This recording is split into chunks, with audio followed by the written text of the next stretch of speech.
दोस्तों, आज हम महाभारत के एक ऐसे प्रसंग की बात करेंगे जहां स्वयं भगवान श्री कृष्ण का एक प्रण टूटते टूटते बचा।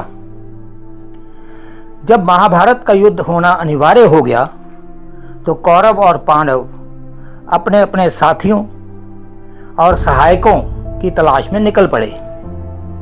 इसी सिलसिले में दुर्योधन और अर्जुन द्वारकाधीश श्री कृष्ण के पास पहुंचे।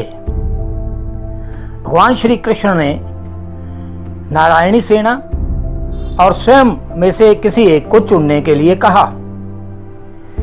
दुर्योधन ने नारायणी सेना चुनी, जबकि अर्जुन ने भगवान श्री कृष्ण को चुना।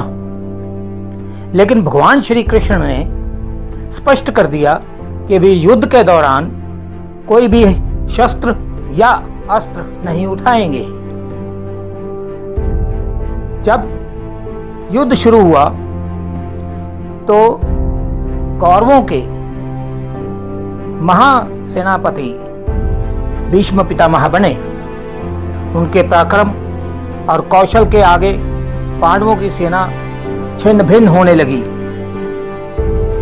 उनके सैकड़ों योद्धा क्षत विक्षत होकर युद्ध के मैदान में बिखरे पड़े थे। अर्जुन के रथ को भी कोई रास्ता नहीं मिल रहा था।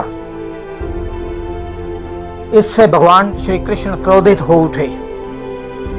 वो रथ से उतरकर युद्ध के मैदान में आ गए।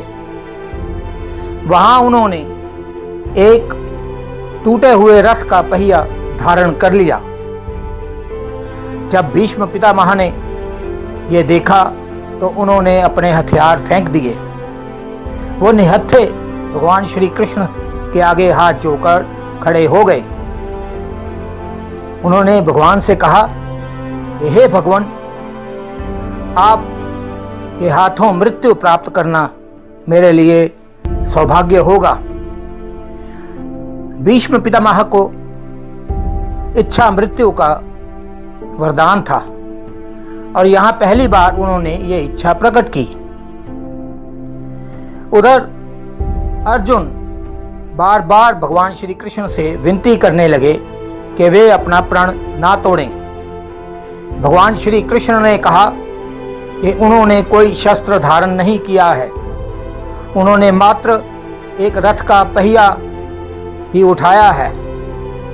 लेकिन निहत्थे भीष्म पितामह पर उन्होंने कोई वार नहीं किया और अपने रथ की तरफ मुड़ गए, जहां वे फिर पार्थ अर्थात अर्जुन के सारथी का काम करने लगे।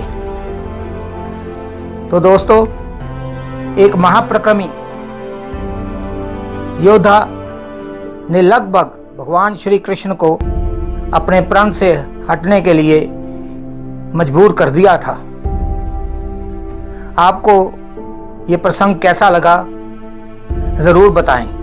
धन्यवाद।